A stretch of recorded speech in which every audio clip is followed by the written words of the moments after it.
తేడా ఏంటంటే సాంబశివరావు ఎంత జనంలోకి జరబడిపోయి ఎంత హ్యాపీగా ఇలా ఆయన్ని ఎంత గౌరవిస్తున్నారు. ఈ నాయకులు అంటావా వీళ్ళకేముంది, వీళ్ళ స్వార్థాలకు నలుగురు వస్తుంటారు పోతుంటారు, వీళ్ళకుండా ఏం తెగేది లేదు. కానీ అదే టైపు రేపు వెంకటేశ్వరరావు వస్తే పచ్చోడి చేతులు కట్టుకొని ఉంచవలసింది. అదొకటి జనంలో బాగా ఉంది ఆయన మీద.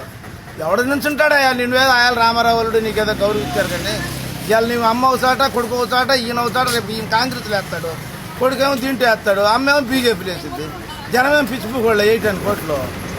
ఏమీ లేదు, చెప్పేదేం లేదు, అసలు అవసరం లేదు.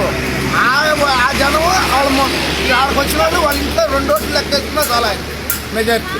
అది చెప్పేదేముంది, అక్కడ చెప్పాల్సిన పని లేదు. నిన్నది అసలు అది చూస్తేనే చాలు కళ్ళు తిరిగిపోతాయి. ఆయన దాని గురించి వెనక ఆలోచన పెట్టుకోబోతున్నాం. నిద్రబొమ్మని హ్యాపీగా నిద్రబొమ్మను మేము అందరం ఉన్నాం, ఇబ్బంది లేదు. మాది కొనస్పూడి. ఈ నాయకులు అనేది వస్తుంటారు పోతుంటారు, దాని గురించి ఆలోచించబోకమును. అసలు భయపడొద్దు.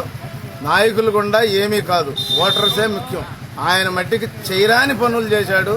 కడకూతురు నుంచి ఇంకోళ్ళ నుంచి కడకూతురు మా ఊరు కొనస్పూడికి పోయి హ్యాపీగా రోడ్డు వేసాడు. మా ఊరు కమ్మని బ్రిడ్జి కట్టాడు.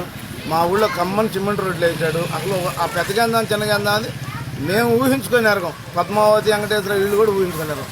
అలాంటి సిచ్యువేషన్ కూడా ఆయన అసలు దేవుళ్ళ తలుచుకుంటున్నారు. కాకపోతే ఏంటంటే వీళ్ళందరూ ఈ నాయకులు ఉండి ఓహో నాకుంది ఆహో అనుకోండి. వీళ్ళ వల్ల ఏమీ కాదు.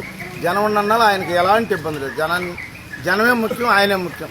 ఇప్పుడు మొన్న 10,600 చిల్లర వచ్చినాయి. ఈసారి దాదాపు ఇంకా డబల్ వచ్చింది. మెజార్టీ గురించి అసలు ఆలోచించాల్సిన పని లేదు. గెలుపులో నెంబర్ 1 ఆయన, దాంట్లో భారీ మెజార్టీతో గెలుస్తాడు. వార్తావాణి న్యూస్ ఛానల్ ఎప్పటికప్పుడు రాజకీయ, సినీ విశేషాలు, స్పోర్ట్స్ మరియు సాంకేతిక పరమైన మరెన్నో విషయాలను మన ముందుకు తెస్తుంది. మరింత సమాచారం కొరకు వార్తావాణి న్యూస్ ఛానల్ ని సబ్స్క్రైబ్ చేయండి.